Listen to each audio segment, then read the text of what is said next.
Hey there guys, Ian here, and today I'm bringing you a tutorial for Cinema 4D and After Effects. Nice. This will cover some interesting and new techniques which I actually discovered when doing this project itself. So I'll jump into After Effects to show you kind of what we'll be creating here, and I'll play it through. So this ball comes from the sky, and when it hits the ground, you can see it creates this wave of grass. So this uses several techniques. We've got a camera tracking this ball, we've got motion blur, we've got a sky moving in the background, a couple of particles to kind of give the impression of speed, grass, which is a big thing, and this kind of wave coming from the grass which engulfs the camera, ending the scene. And it does have depth of field. I don't know how relevant it is, or if you prefer to look without it, but it's got motion blur and everything. Looks pretty cool, looks realistic-ish, and is quite easy to do. So we'll jump into Cinema 4D. I'll just quickly clean my memory just to kind of speed up the process. Then, now that that's done, we can jump into Cinema 4D, and this is the project file which I used. So we have the ball coming down, hitting the ground, and it creates this wave. So we'll start a new scene and jump straight into it, and we'll ignore that, and start afresh. So the first thing I'm going to do is just set up my scene so it's, in my case, 960 by 540, just to kind of keep the render times a bit lower and speed up the whole process quite a lot.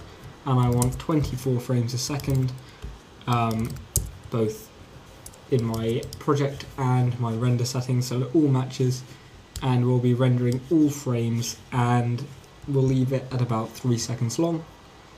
In the options, we'll go for a ray depth of 6 to 6, anti-aliasing on best 1x1 to 2x2, and for now this is all we'll need to do. We'll set up the save options later on. So the first thing we want to do is bring in a soccer ball or a football if you're from the UK like me, and for this we're actually going to use a preset from Cinema 4D in the broadcast 3D objects sport, and we have the soccer ball here. This just means we don't have to model one, and everything's cool. We're just going to modify the textures by selecting both of them, and we're just going to widen up the specular, bring it down a bit and widen it out, just so we have this nice kind of big specular hit like that. And we're going to add a tiny bit of Fresnel and bring all that down, just so we have a little bit of reflection, and it looks pretty cool. So that'll do, and here we have our amazing soccer ball. And the next thing we want to do is actually kind of experiment a bit with the new grass in Cinema 4D R15.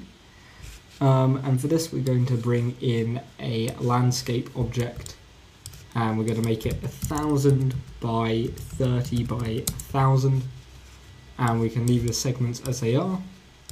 And what we can do straight away is go to create environment grow grass. That'll add a texture down here as well as a tag. If we click render, we get some grass. Now it doesn't look good, it doesn't cover our entire object, and quite frankly it looks rubbish. So what we're going to do is actually set up a progressive preview. So we're going to go to the physical renderer, go down to physical and change it to progressive, and now if we get our interactive render region, we can get a pretty quick preview of this.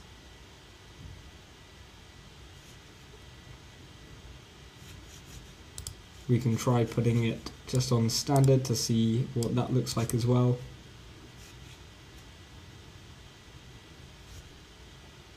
So it doesn't really matter what you use. So we're just going to go into the grass here. We're going to make the blade length to about 5, blade width to about 0.4, and the density to 200%. And this will give us a much greater covering of our scene. And we're going to lower the bend and up the wetness, which is basically the specular. And I'm not a big fan of the colour, so we're just going to darken this down to something more like so. And next we're going to actually copy this tag as well as the grass, and we're just going to drag the second grass in, and in this one we're going to make the blade length about 7, so we have some variation and we can see what we are left with. So if we raise the quality all the way to the top, we'll get an idea of what this looks like. Sometimes it can be quite slow, sometimes it's quick, mainly depending on your computer. But we'll have a look at this. Mine, for some reason, is being incredibly slow at doing anything. So we'll just try it the old-fashioned way.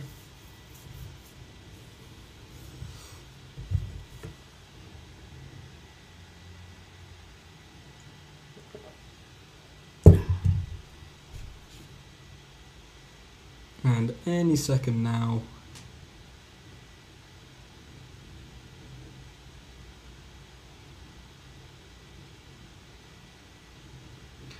we will see some grass.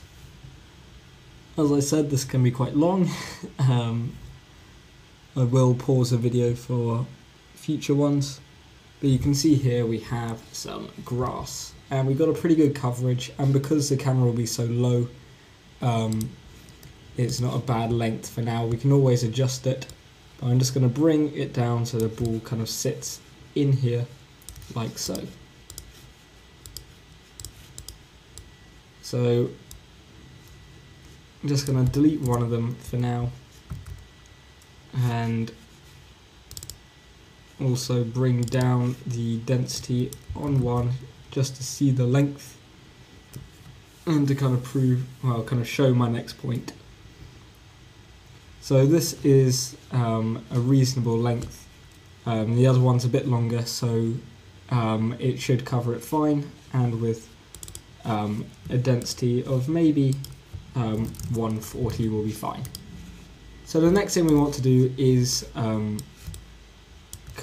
show you how to create the wave in the landscape. So what we're actually going to be using for that is a torus object with a radius of about 30 or 35.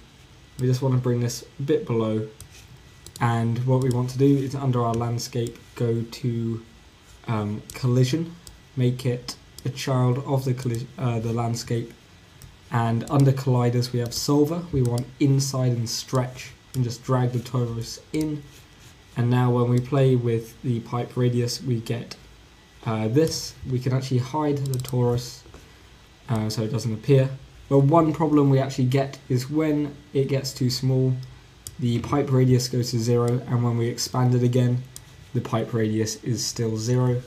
Now we could use keyframes to keyframe the pipe radius, or we could use a bit of Xpresso, and that's what we're going to use.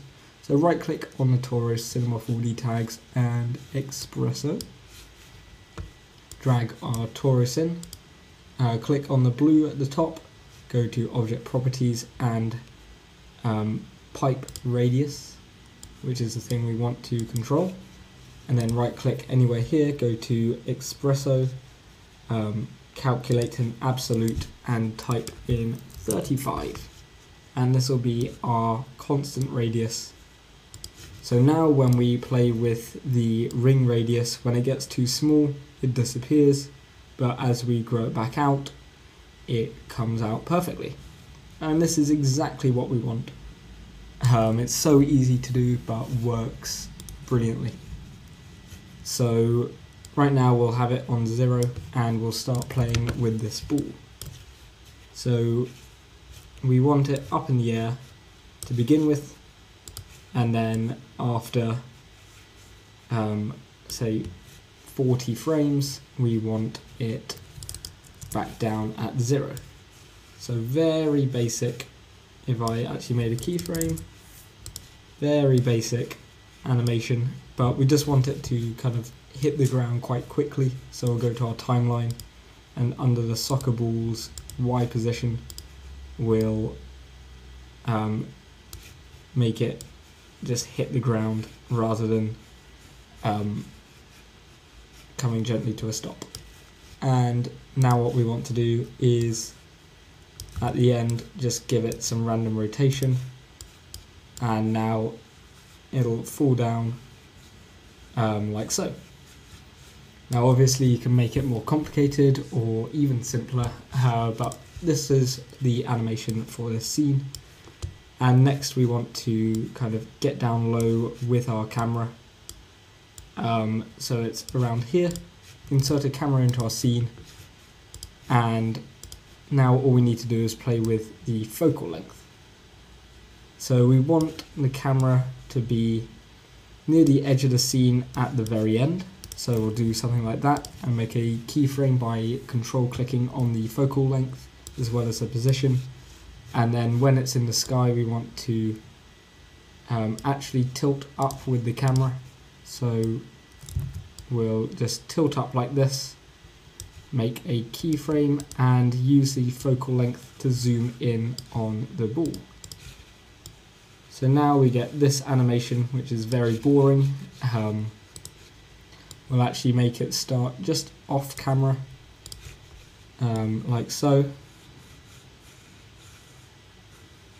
And we just want it to kind of come out a bit earlier. And to make it a little more interesting, we're actually going to add a vibrate tag to the camera.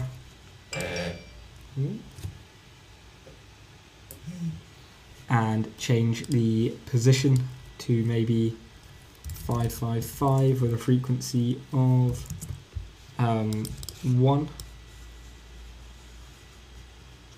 And we'll also change the rotation of about 4 with a frequency of 1 or even 0.5. And so now we get a bit more interesting animation, and we'll actually start changing the focal length of the camera a little bit earlier. So we'll just drag this back, or is it a bit later? Yeah, we want to start the focal length a bit later. So we want it to be a little bit out there.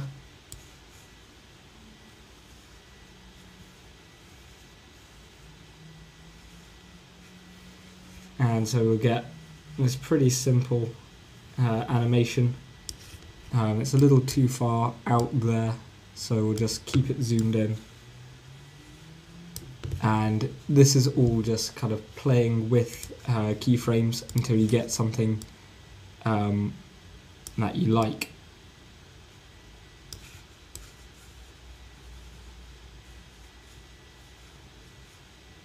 So this will do for now. We can tweak it a bit, but this is the basics of it. Maybe it needs to rotate a little bit more. So we'll just grab the soccer ball and spin it at the start, and now it doesn't really look like it's spinning.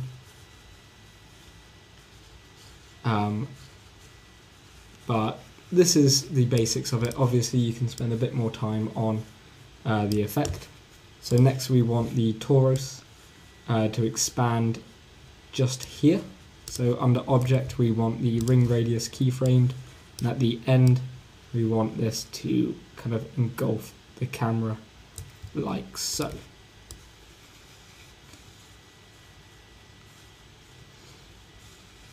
And this is pretty much the entire animation from start to finish. Next we just want to add that second grass material on and start lighting the scene. So what we want is an area light. Again, this is completely down to personal preference, but I'm going to bring an area light out and make it slightly yellowy to look a little bit like a sun. We won't have any shadows, but we will have the rectangle show in reflection, and we'll also have some fall off. So it looks a little more realistic. We won't have shadows because you don't really see them that much anyway in a scene like this. But one thing I do want to do is actually rotate the camera around a little bit so it kind of comes in from an angle. So this is more like what I had. And yeah, so next thing we want to do is just do a couple of test renders. I'll also bring a light kind of out over here, and this will be slightly blue, and we'll lower the intensity just to kind of get a bit of difference. This will be the blue from the sky almost, and we'll also have it lit from the grass beneath. So we'll see kind of how this looks right about here. So I'll do a test render and be back in a second. Okay, so here we go. It wasn't actually that long, a 35-second render, but you can see we have this really nice lump of grass coming up. One thing I did notice though is it didn't cover it quite enough, so we'll just up this to maybe 160, and that should be fine. Another thing we can do is actually add a ground material to our landscape itself, and since I'm using the content browser, I'll use this again. So we'll use, I believe, in visualize, materials, nature, we can use an actual grass texture, so we'll just drag it onto here and change it to cubic and check seamless as well. And in here we just want to darken it a bit, so under the layer we just want effect, brightness, and just lower it down ever slightly.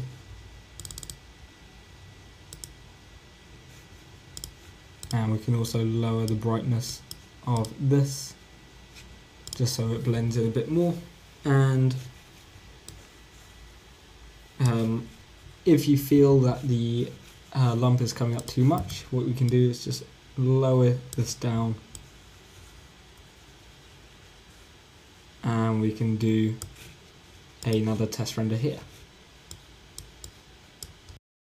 Okay, so this is looking pretty good. The new grass renderer in R15's made it so much easier to create these really nice looking grass scenes.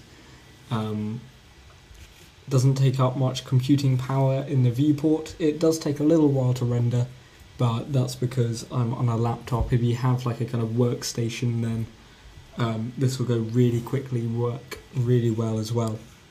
So here we have the basic scene, and all we need to really do now is kind of set up the rendering and render it out. So if we go into our settings here, we have hair render, and to speed it up you can also just lower this to medium. We want raster post for this, and in multipass we want depth separate. All this I've kind of made up on the spot for the last one, and it came out alright. So this is just kind of how I've done it, because me and hair rendering, I don't actually know that much about it. So under multipass we just want to right click and add atmosphere as well as depth, and I believe that is it.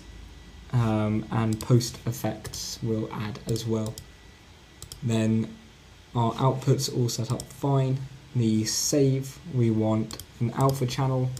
We'll change it to 32-bit and we'll put it under render 2 under the name render. The multipass image, we want a PNG, 16 bits fine, and we want this to be called passes. Name it whatever you want, of course, and on the compositing file we'll just tick all of these, and after we save the file I'll call it scene2. All we need to do is click render, and when it's done we'll come back in part 2, which will be